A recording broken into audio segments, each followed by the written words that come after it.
Support for the Trailblazers.fm podcast comes from the Campaign for Black Male Achievement, a national membership network that reminds us there's no cavalry coming to save the day in our communities. We are the iconic leaders we've been waiting for, the curators of the change we're seeking to see. To learn more about the groundbreaking work of the Campaign for Black Male Achievement, visit tbpod.com/Black Male Achievement.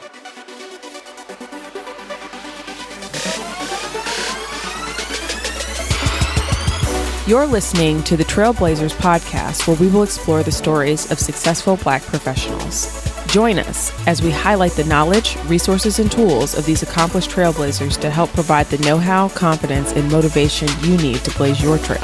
And now, here's your host, Stephen Hart. What's up, Blazer Nation? So, guys, it's official. We finally crossed the 100,000 downloads threshold this past week. And I'm so excited, right? I've said this before to you guys that it's never been about the download numbers, right? But what those numbers actually represent. And so, as I'm reflecting on this milestone, that represents 100,000 people who have now downloaded our content and listened to stories and journeys and failures and challenges and success and wisdom and mission fuel, right?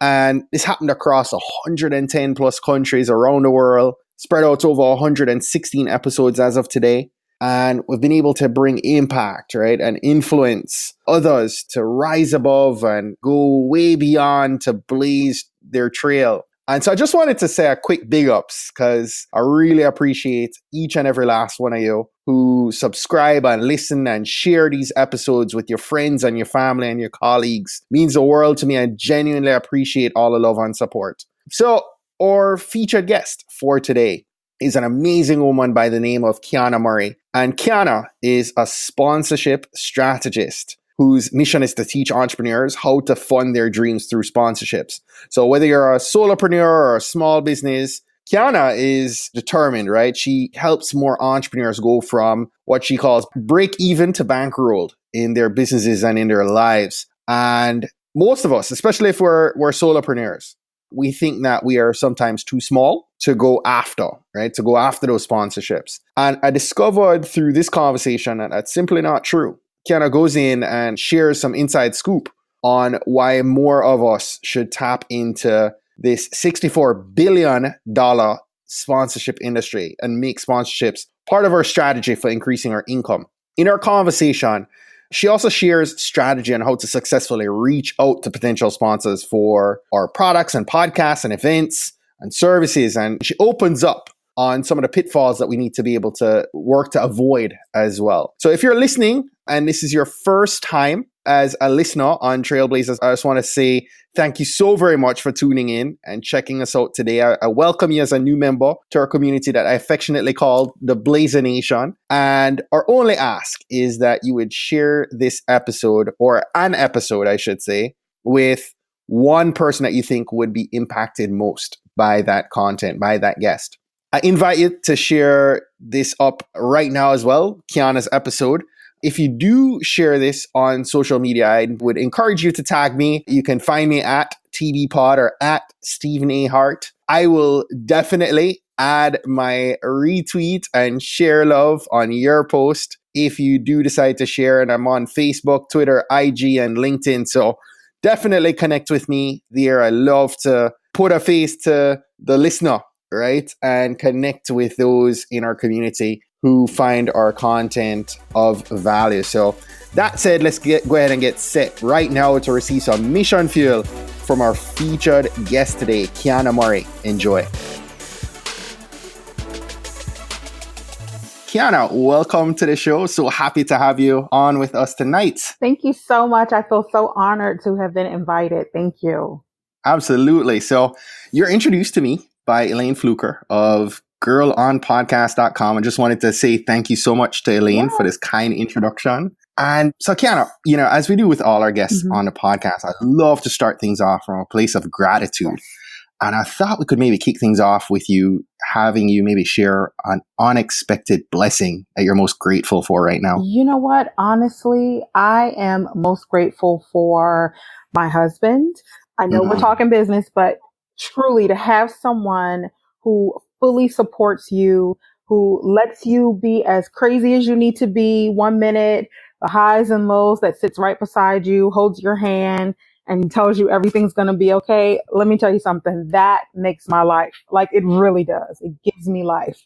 Amen. Support from my husbands and my dads. Yes, yes. So I feel that. I'm living that life right now as we talk.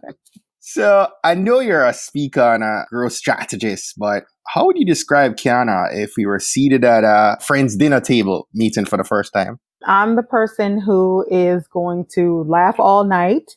I'm the person who is going to, forget where I sat, my cup, because I'm so busy talking to everybody else. I'm the person who is also going to help you clean up, because I feel like, if you did such an honorable thing by inviting me into your space, I want to leave it as amazing as it was when I arrived. But also, more than anything, I'm someone who really loves people. And so I'm going to be your biggest cheerleader. When you're mad, I'm going to sit there and say, yeah, let's just fold our arms together, but then we're going to have to get over this, Yes. I'm that person. Yes. Or kindred spirits. Love it. So I believe you grew up in DC and then you moved to Maryland, right? Yes. So tell us a little something interesting about growing up in the DMV. Oh, you know what? This is really an amazing place, because I grew up with a lot of empowerment about being just, Black in America. I grew up with that. I grew up with embracing, our roots all the way back, whether it's to Africa, whether, there was someone Asian there and it's to Asia, wherever. Like, I really grew up with a lot of self-love and self-empowerment. And I think it's because we live in this, micro area where it's nothing for me to literally drive a block up and see $1 million homes, and drive another block over and see people who are, trying to build up to that point. It's an amazing area. But more than anything, what it taught me is that really, having goals and working toward those goals really can make things happen for you and open up things that you never would have imagined. Mm-hmm. So true. I've lived here for 10, going on 11 years. Mm-hmm. And I have to say that, right now at the time we're recording this episode, we're entering spring season, though winter seems like it just won't go away. I'm telling you. Right? But it's one of my favorite seasons of the year. Mm-hmm. I love the blossoms. I love the freshness of the season. Yes. And I love the symbolism, right? Yes. Of the trees giving new life. Yes. And it's a reminder that occasionally we have to shed the dead leaves of our lives. Yes. And go through our winter seasons to allow for the experience of growth and giving birth to new life, right? Yes. So I really enjoy that time of the year. And to your point, I mean, this is a beautiful area to see Black power and Black success in so many ways. Sometimes it skews kind of our perception of what's happening in the rest of the country, right? Yes.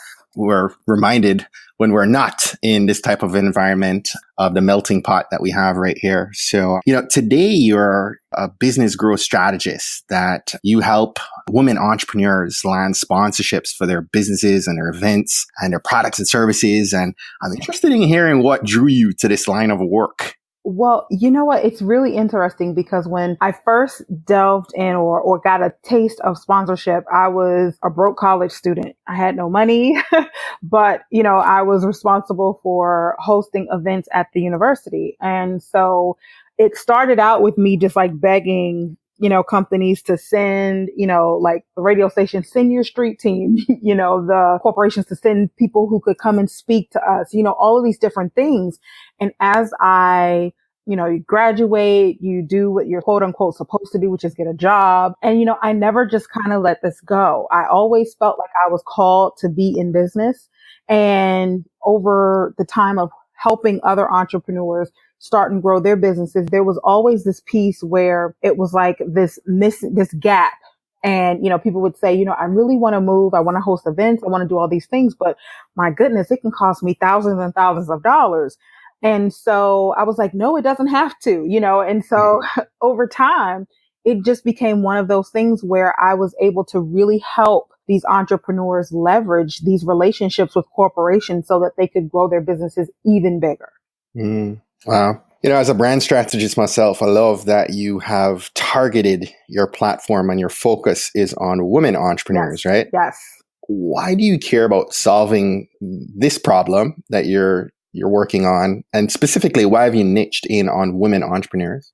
Well, the biggest thing for me is I was always the little kid who was not the quote unquote traditional girl. I was bossy.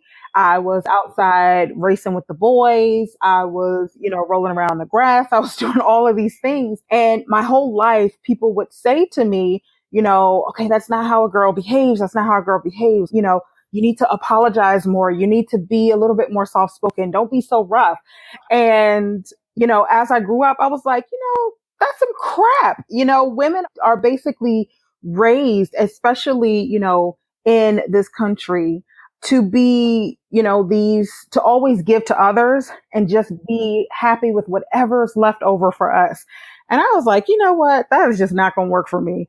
I feel like women can go out, they can, conquer the world and still be loving, still be amazing people, still give to others, but we don't have to kind of just wait for the table scraps. We can go out there, and do what it is we want to do. And so I found that a lot of entrepreneurs women entrepreneurs brought those same, stories that they were told into their business. And I'm like, let me tell you something. You don't see powerhouses like Oprah waiting for someone to come knock on her door. No, she goes out and she gets it, and it's even more higher stakes once you have a family, once you have a mortgage, all of these different things that we do as we adult, the stakes get higher. And so at that point, we need to really, if you want to be in business, you've got to do business. Yes. Yes. I don't know if it's because I'm now a husband and a father of a young daughter,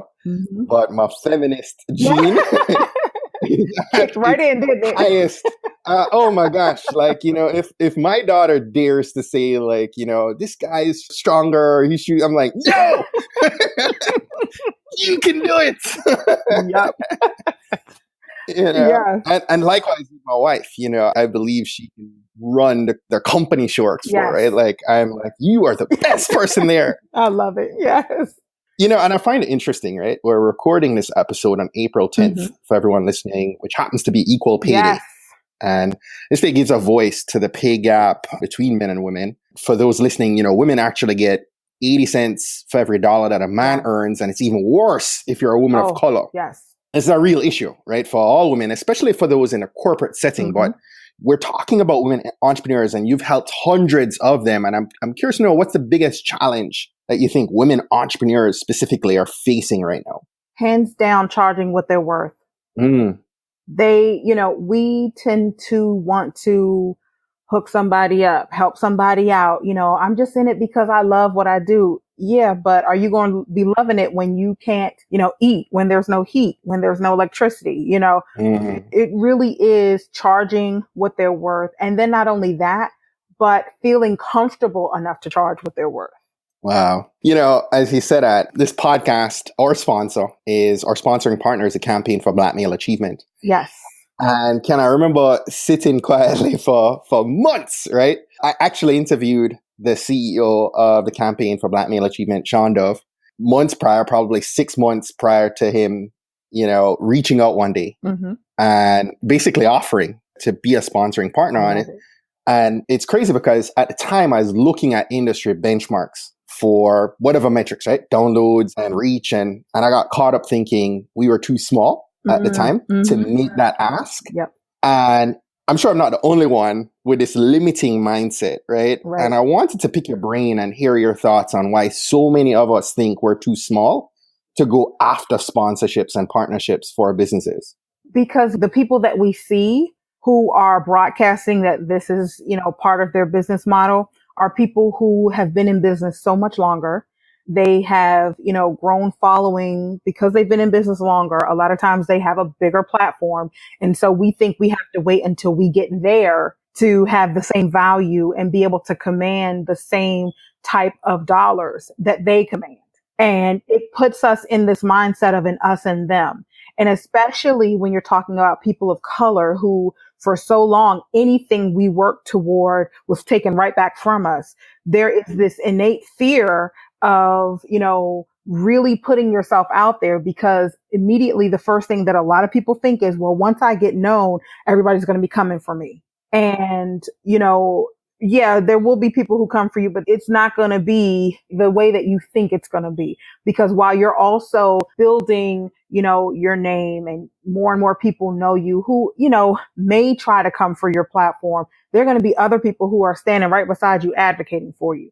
So a lot of times we see and we fear what could be. And then when we get there, we realize, oh, this is nothing. This is not so bad, And that's one of those things that really, as entrepreneurs, we've really got to get our minds right about, because we've got to stop working to try to avoid the fear or try to maneuver around fear and just like bust right through that thing.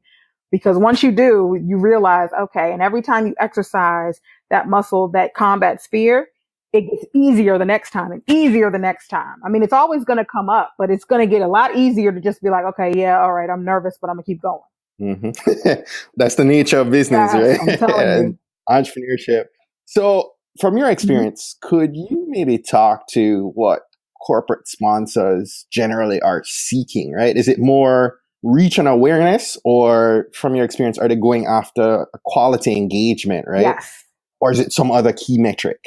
Ultimately, at the end of the day, it's to make money, of course. But a lot of what they're putting their focus on now is influencer marketing. Because what has happened is, we have gotten so saturated with commercials, with, billboards, with all kind, a lot of that. And so people are starting to tune that out. You can now on your browser put that you don't see any ads. You can do that, so it's that type of thing. People are finding creative ways to not have to be so inundated with marketing materials. So what corporations have figured out is by going through influencers, they're getting the quality. Really, ultimately, it's making the dollars and the brand loyalty that comes first that makes people want to spend the dollars there. And so going through an influencer is what's opening the door to a better quality engagement, and then brand loyalty, and then dollars, in the bank. As you're saying now, I'm wondering, is it possible to have too many sponsors or too many influencers, that you are in a relationship with? What's a good number then to make sure you're not diluting that service? You know what? I always say, from a corporate perspective, you want to make sure that the different influencers that you have, all, if you put them in a room, could get along. They may not be, necessarily have the same platform or the same, ideal market, but ultimately they play nice together. Because most people, once they get sponsorship, they don't just get it from one company. As an entrepreneur trying to get sponsorship, what you really want to look at is what's going to be too much saturation for your community. Because remember, your community is your leverage. And so if they start to see you as a walking billboard for every single cause, every single company, they start to tune you out. Right. And it's interesting because I think of myself as Trailblazer's number one consumer. And I am big on making sure that, like, for the campaign for Black Male Achievement, it just felt like a natural connection. Yes. Right. But I'm always, because I consume podcasts, I listen to probably a dozen different podcasts. Yep. And I'm always turned off listening to a podcast, and then you hear an ad that has absolutely zero connection to the content and value to me, really. Exactly. And I always pray that God would never let me want to take money over, providing that value, right? Exactly. So yeah, I'm sometimes always like aware of that and cautious, maybe too cautious to not bring on the wrong relationship. No, and I don't think you're too cautious. I think that you're doing it exactly right, because a lot of times, think about the mindset of an entrepreneur.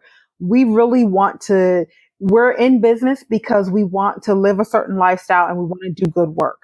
And so what happens after someone has been in business for a while, they get a little fatigued.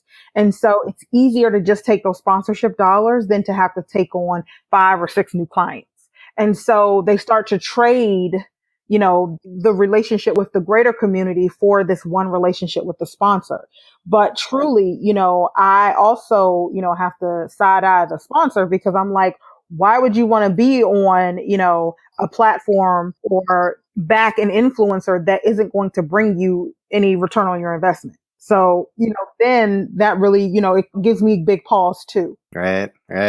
So I'm sure this process, right? You're an entrepreneur yourself, and this is a process that you've learned from, probably applying it to your own platform, and now for hundreds of clients, right? And for every entrepreneur or process is never one that's a straight rise to success. So I'd love to maybe unpack, what are some of the best and hardest parts of your lifestyle? And maybe if you could talk to us about maybe one of the biggest challenges or failures and what that taught you in the process. Oh my goodness, yes. Let me tell you, how much time do we have? Because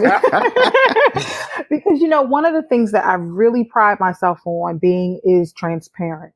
Mm-hmm. And, I will be honest, early on in my entrepreneurial journey, I did a lot of leaping before I looked, because I was like, I know I have this calling. And so I went in, marched into my manager's office, put in my 2 weeks notice, went home so excited, told my husband, hey, I quit my job. And he was just like, say what now? Like, what the what?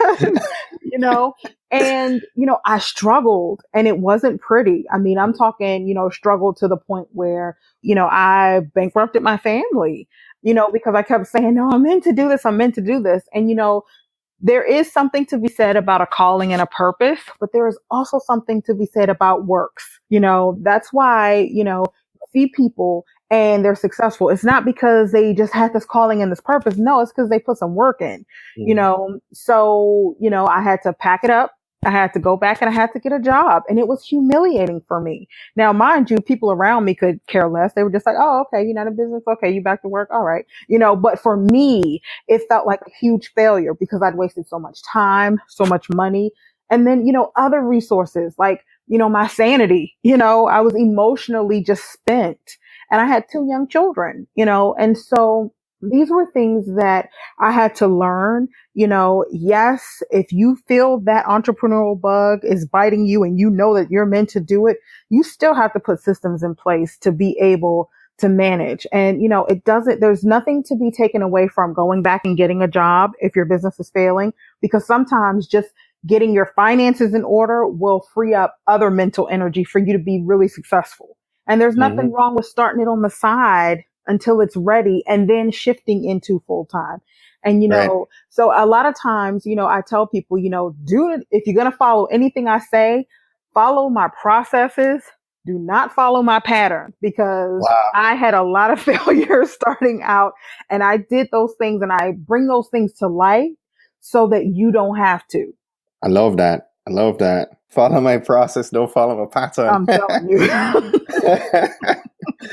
Love it. So let's get into the meat of the pie and maybe talk. I saw you share a statistic that this is a $64 billion industry. Absolutely. With sponsorships, right? Yes. Maybe we could talk a little bit about the strategies that we can employ to begin to tap into that space. Absolutely.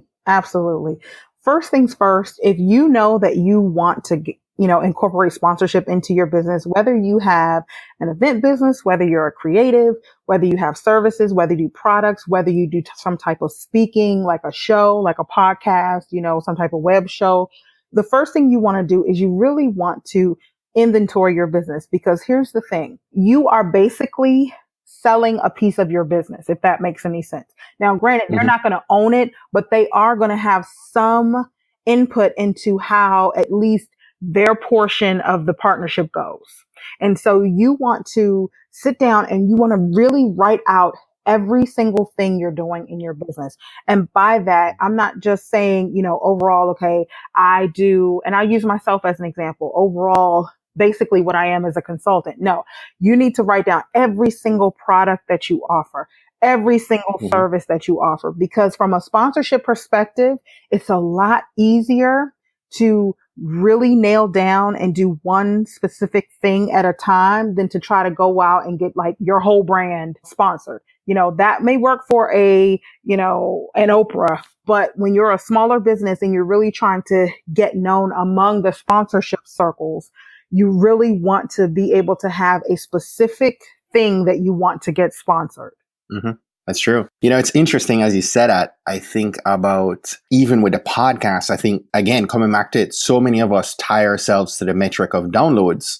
But what I found of value as I got into and through this first year of our relationship, I was able to drive an equal amount of clicks to my sponsor from social media, just the same as actual people clicking from the episode reference link. Right. So, because I am very, very active in Twitter, right? I post almost 200 tweets a week. So I'm, putting out so much content and I never process that as inventory. Oh, yeah. In that light, my social media reach is also an advantage to a potential partnership in the light of podcasts, but great point to kind of inventory. So what else would you care to share on that side? Sure. So, once you've inventoried and you know what it is you have to offer, and by that, I just mean what you are going to get sponsored, then the next thing you need to do is you need to really look at the type of corporations that will bring value to your community. Because a lot of times, like you said earlier, there's this huge disconnect and it's like, a business podcast. And then all of a sudden you see this or you hear this commercial that has to do with, lighting a candle. And it's like, what does that have to do with anything? Right. And it disrupts the flow. And then the person feels like, they got to get themselves back on track. So you want to find corporations that are going to fit seamlessly in your community, because they're also going to want direct access to your people. And so you don't want disruptors coming in. You want companies that are going to bring value and that carry your same values, and there are companies that I would never partner with, not because they're bad companies, but because we don't have the same values. I am not if you look at my brand, I always say I'm such a PG brand. I don't use profanity. I don't, that's not something. So I wouldn't feel comfortable with, a sponsor coming in and, tearing it up. It would shock my people. They'd probably be, even though they probably hear it on other things, they don't expect that from me. And so that's what you need to look at, companies that would fit within your community. And then from there, once you've inventoried and you know what it is that, you have to offer and you've looked at those companies, then, get in their space, follow them on social media. If they're going to be at an event, go start up a conversation with, the person who's sitting behind the desk or, sitting in the audience, just say hello, because a lot of times we look at these corporations and we see, a Coca-Cola, but what really we should be seeing is a Jane from marketing. Yes. She, regardless of where she goes, if you create a relationship with her and it's a brand that's going to, fit within, your community, she will bring you with her. Yes, so true. And just like I said, I never solicited my partnership, my partnering sponsor. That was a relationship, just as you've said, that, seeded and developed over the course of a year. And then now, this is our second year in that type of a relationship, which is amazing and a blessing. Yes, that's awesome. So anything to share before we move on? Let me tell you, there's so much, but I'm trying not to overwhelm people. But also, and I want to say this, never think that two things, never assume what a potential sponsor wants, because let me tell you something, what you see them, marketing today is probably not what they're going to be marketing 6 months from now when you need the sponsorship. So please don't ever go there and say, hey, I put together this proposal and I'm going to send it. And you've never talked to anybody there, because that's going to go over like a lead balloon. So definitely communicate with them first, like you said, build that relationship. And the second thing, never think that you're too small, because understand there are many types of sponsorships. And sometimes a sponsor wants an entrepreneur with an engaged community of 500 because they're thinking about releasing a product and they're not sure that they want to take it to the larger market, but you're perfect for them because that's 500 people. How really widespread is 500 people going to, are they really going to, spoil the launch? Right. Probably not. So never think you don't have anything to offer. You always, always, always have something to offer. Wow. I love that. So let me ask you a question. What are the most difficult types of sponsors to negotiate with?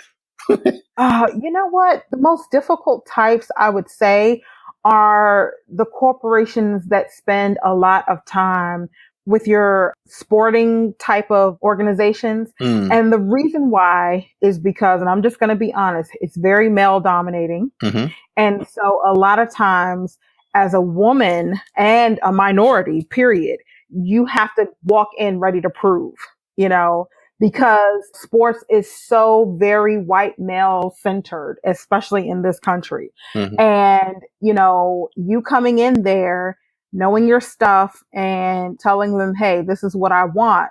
And they say, well, we've worked with, the NFL, or we've worked with, all these different organizations. You then have to pretty much, one, educate them on how to partner with an entrepreneur, because a lot of times those larger organizations, it's you're used to the proxies. Right? Yeah, there are two proxies that they've sent. So now you're educating them on your value. And then second of all, you are going to have to help them see that, believe it or not, a smaller investment will still yield a result, because, they're sending millions and millions to one company, and you're coming to them asking for 25,000. And sometimes they may be like, that's not even worth our time because it's too little. Mm-hmm. So really, I would say those organizations like Visa, for example, NFL heavy, are the prime sponsor of the NFL. Very difficult to, get in front of them because, they have that relationship and they're making their money through that. So a lot of times they're like, nah, we'll pass. That makes sense. So, earlier we talked about building relationship, right? Yes. And seeding that connection. How long after you've developed a relationship should you wait to pitch and also maybe follow up with that potential partner? Honestly, if you're upfront, you can do it immediately. Like normally the process that I take my clients through, and here you go, guys, here's some behind the scenes information. Normally the process that I take my clients through is I tell them, once they've identified a company, I tell them to start reaching out to people there just to get to know, what it is that their objectives and goals are for the next quarter, or if it's going to be next year. And a lot of times they'll tell you that information because most of these companies are publicly traded. So it's published somewhere anyway. Right. But then, if you go to them and you say, I'm asking you these questions because I'm thinking about a partnership opportunity with your company. And I just love to hear, what it is you want. And let me tell you something, hands down, you've now done more than 98% of the people who are going to come to them, because most people come assuming that they know what they want. So you coming and asking and just saying, look, here's why. I don't want you to feel like I'm baiting and switching you. I really am just interested. I'm thinking about a partnership opportunity, and I just love to get to know more about you and the organization. Hands down, you're going to get everything you need from that conversation. And they're going to be so grateful, because remember, this is another human being. They're going to be so grateful that you're seeing them as a human and not seeing them as, an ATM machine that they can just, that they're just going to be shooting you cash all day long. Right. And that goes a long way. Let me tell you, that advice for everyone listening, that advice goes across the board for sponsors, social media influencers. I mean, every day I was sharing you before we started the call, like I get right now, I think I'm up to maybe on average week, 7 to 10 people reaching out and saying, hey, how do I get on this podcast? Yes. And it's the people who actually approach me with the value that they can bring to our community that actually get my attention. 90% of people, approach me. I just wrote a book. I don't care that you just wrote a book. Like everyone else that wants to get on this podcast just wrote a book. Like, what are you going to do to help my community be better, right? What's in it for me? And I love the within mindset and that approach. Like what's in it for the person? Whether you're looking to get a job, it could be applied in that scenario. What can you bring to that employer? So I think that mindset, it's a mindset that we need to have towards bringing value to the other side instead of thinking of ourselves first. Yes, exactly. Yes. So one last question here before we jump into some resources. What's the worst thing to say in a negotiation process? Okay. The worst thing that you can say if you are a for-profit organization, is how much you needed, and please donate. Because once you say donate, we've moved from sponsorship to donor relations, and that's two totally different industries, believe it or not. They're very similar, but they're different. At that point, you've told them that basically they're not going to get a return on their investment. It's all about what they can do for you. Wow. Pay attention to the lingo, guys. Yeah. Love it. There is so much wisdom packed in this episode. You've provided us so much mission feel. I'm loving it. Listen, before we get you off, our Blazer Nation loves to hear the resources of our featured guest. And so I wanted to invite you to share any books that you've read that you'd care to recommend with our community. Absolutely. Okay. So first things first, I really, really recommend reading Shonda Rhimes' Year of Yes. I know it's an older book at this point, No, it's recommended quite a bit. Because I'm telling you, just to hear someone at that level who has accomplished things that many people aspire to accomplish, still talk about paralyzing fear that she has like today, and still moving through fear is unreal, because you're like, okay, wait, now if Shonda can, can do this, I can do this. She gets scared to speak. It's okay that I'm scared to speak. Just still walk on stage, And so I definitely love Year of Yes.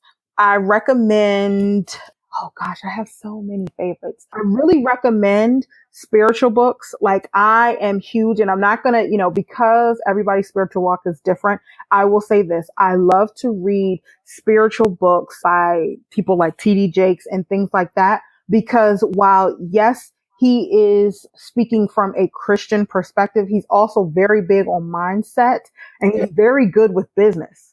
And I love his books because they allow you the opportunity to really, get in there and really like look at yourself and kind of check yourself like, okay, I need to step my game up, or, I need to really like let go of this. And so I love his books. And I'll say the third for me, honestly, I like to read stories about people's lives. Like let me see, who would be my favorite right now? Here's the thing. I have so many that I listen to, because I actually listen to the books in the background. I don't know. I would say, you're an audiobook person as well? Yes, I am. I would say just anything by someone who you look at and you think, I would love to sit down and have lunch with that person. Like, I then pick up their book. And the reason that I do that is because a lot of times what we see, we idolize people. And so we see this perfect, polished person. And then when you open up their book, it's like, whoa, there's some heavy stuff here that they had to come through. And I've had to come through heavy stuff, and you've had to come through heavy, so I would say those are probably my biggies, but definitely T.D. Jakes and Shonda Rhimes' book. Definitely. Love it. Love it. Love it. So last question, what's one action that our Blazer Nation hopping off this podcast episode should put into action this week that's going to help them to blaze their trail? This week, first things first, I want you to get in the habit of inventorying your business every month, and then really sit with it and look at it and find gratitude in that. Because when you are focused on the things that you're grateful for and it's all written out in front of you, it is really hard to get stuck in looking at, what everyone else has in comparisons. So I do that every month. I write down literally everything. And I'm not talking, just things that are producing and things like that. It could be something as simple as, I am happy that my email server didn't go down this week. Like, so really, inventory your business, reliable email. If you have a brick and mortar business, that we could afford to make, pay the lease, whatever it is, inventory your business, and then really look. And even if you post it up somewhere, just stay in gratitude, because that is going to just propel your life so much forward and so much faster. Yes. As you said that, again, I come back to some of the things that aren't tangible, right? The intangibles that, for example, a week ago, we published an episode and it was a little bit off the path of what I was putting out for several weeks. And there's always that point where you kind of do something new and you think that, there's the doubt that creeps, right? Yes. And you said, should I have done that episode? Right. Like, I know it's great, And I felt it was great, but will everyone feel the same? Exactly. And our editor reached out to me and said, hey, this episode really impacted me, right? And before he even published the episode, he was like, Stephen, I connected to this in such a great way. And, I tell you, and week in and week out, there are people that will reach out to me for the very first time. They've listened to the podcast for months on end, right? Mm-hmm. And I value those individuals, because you'll see thousands of downloads right, for an episode, right? But oftentimes I can put, a number behind, a couple dozen, right? Exactly. Individuals that I know for sure are listening to those episodes. But I appreciate and have gratitude for those simple moments, right? Where there is direct connection and I know direct impact and influence because they have consumed that content, right? So love that. Before we wrap up, tell us, Quiana, you've done an amazing job of, again, pouring out some mission fuel tonight. Tell us how we can stay connected and continue to feed off your Black girl magic. Thank you. Well, absolutely. Everywhere online, I am either Quiana Murray or Quiana T. Murray. So on Facebook, you can go to Quiana Murray, Twitter, Quiana Murray. Instagram, I'm Quiana T. Murray. And it's funny because my husband's cousin is actually Quiana Murray, which is hilarious. No way. Who could have done this? Who could have done this, right? But yes. So that's hilarious. Find me online. If you want to get your feet wet with sponsorship without making any type of monetary investment, I invite you to take my free sponsorship mini course, because that is really going to get you, first of all, in the mindset of shifting from looking at your business as the CEO to looking at your business as a partnership vehicle with corporations. So it really is an amazing tool for you. Plus, it's going to help you get your first sponsor in just like 5 days. So I definitely that's awesome. Say go ahead and look at that. That's at sponsorshipminicourse.com, just sponsorshipminicourse.com. And it's a good way to really see what the time and energy investment is for sponsorship, and if it's right for you right now or something that maybe you want to look at in a few months, without having to really invest a lot of time and money. Right. Love it. Love it. Quiana Murray, thank you so much for being here. Oh, you're so welcome. I feel so honored, Stephen. This has been amazing. Well, that's it for today. Thanks again for listening to this episode of the Trailblazers podcast. I'll be posting links to all of today's book recommendations and links mentioned on our show notes page at tbpod.com. If today was your first time listening to the Trailblazers podcast, I just want to extend a warm Trailblazers welcome to you. We're so happy to have you here, and we encourage you to go ahead and hit that subscribe button in your favorite podcast app. Go ahead and browse through some of our past episodes to keep the knowledge flowing. If you're a fan of the podcast and today's content, and you're maybe already subscribed to the podcast, please continue to share and invite your friends, your family, your colleagues to listen to an episode that you think might impact them most. We believe that someone listening to these inspiring stories will be moved to make significant changes that will have generational impact for many others, both now and well into the future. Don't miss next week's episode. New episodes are released each and every Monday by about 5 a.m. Eastern. Trailblazers, jump off this podcast today. Go find a way to rise above, go way beyond, and keep blazing your trail. Cheers.